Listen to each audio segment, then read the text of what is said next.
is, and he goes by the name of Pest.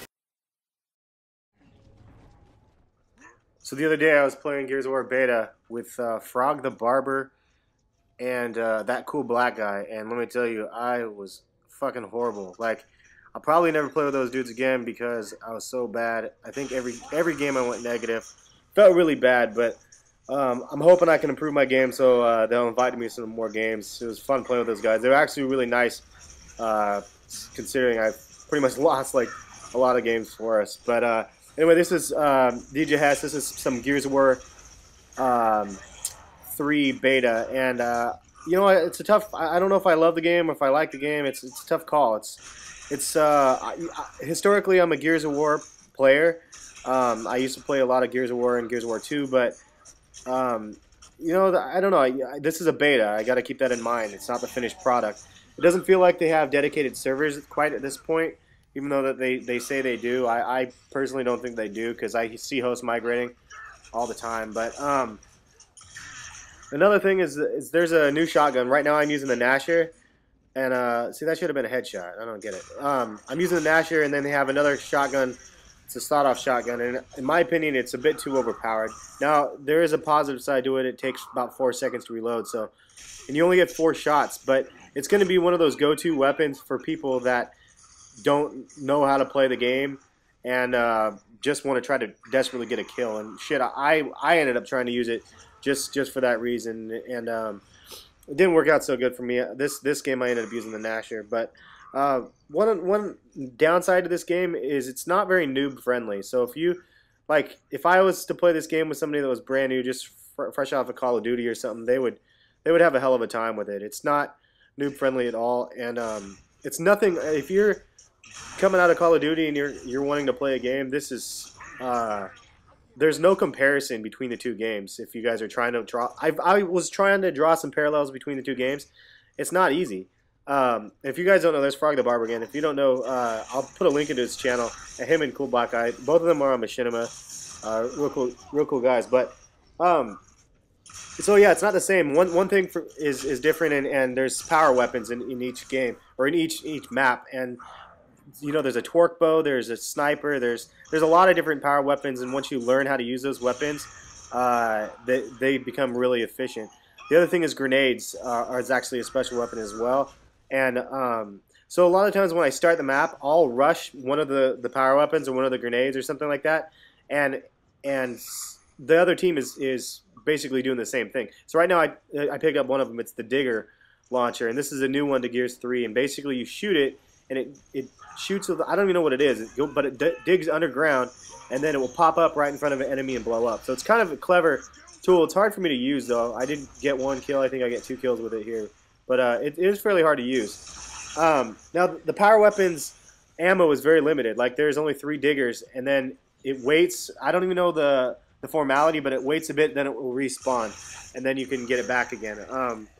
And then there's, right now we're playing Team Deathmatch, and so you have 15 respawns, and so it's not like TDM on Call of Duty, but you have 15 respawns, and so it matters if your team dies a whole bunch, they're going to lose the game for you. That's why I felt so bad playing with these other guys. But so right here I'm going to start the next round off, and you can see I'm rushing right up to, and I'll talk about wall bouncing in a second, but I'm rushing the sniper, and if I look to my left now, there should be another guy coming to the sniper, and there he is. There's 2 of them. So I want to get behind cover, because this, unlike Call of Duty, this isn't a rushing game. You can't, I mean, yeah, I can rush the location, but it's not a rushing game in the sense that I'm going to rush the enemy and go willy-nilly and try to get some kills. It doesn't work that way. You got to play a lot more strategically than in Call of Duty, in my opinion. And you got to use your cover to your advantage. And I don't know how I didn't kill that guy. It's just, sometimes it's frustrating. But yeah, I've had, you know, most of my games I've played, if I'm lucky, if I go 1 for 1. It depends on the lobby. If I get in a lobby where I get destroyed, I end up just quitting the lobby and then trying to find one that's more suitable, because sometimes right now it's been really difficult. I've had some absolutely horrendous games and some decent games at the same time. If you haven't checked my channel, check my channel. I do have a montage video up already or a daytage from yesterday. Nothing crazy special, but a little bit with a sniper. Now, if you don't know the sniper in Gears of War, there's no sniper in any game, in my opinion, that can be as gratifying to get a headshot with than in Gears of War. It's the craziest little feeling to get a headshot, little head pops. It's just, it's a little gruesome, a little violent, but it's awesome. Call of Duty doesn't touch it for headshots, and neither does Halo.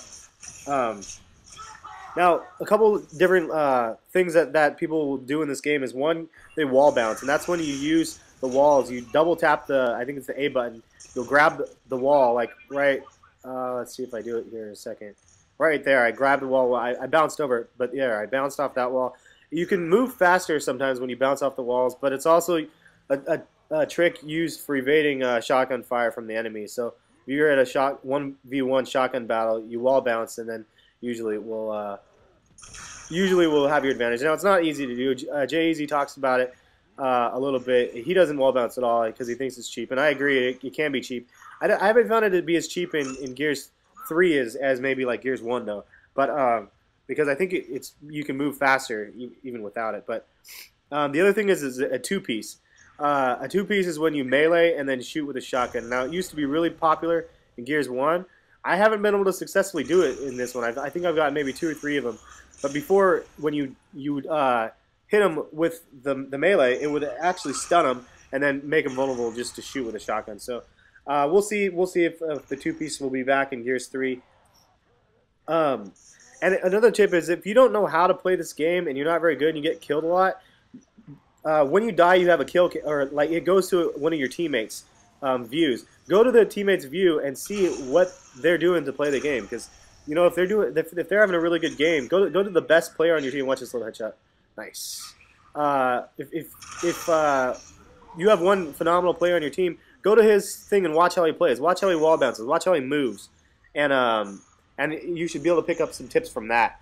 The gameplay is a little slower paced than Call of Duty, and but once you get used to the game pace, it's actually not bad. So I went from this to playing Modern Warfare 2 a couple games last night, and it was just crazy to go back and forth. But again, no comparison to Call of Duty. If you like this gameplay, let me know. I have a couple more games I can upload from the Gears of War 2, the 3 beta, and I give you guys some more tips if you guys would like. And if you guys are not subscribed to my channel, please subscribe. I have 133 subs now, all really awesome subs, and I'm hoping to grow the channel a little bit more. Thanks for watching, and check back to my channel for some more gameplay. Thanks.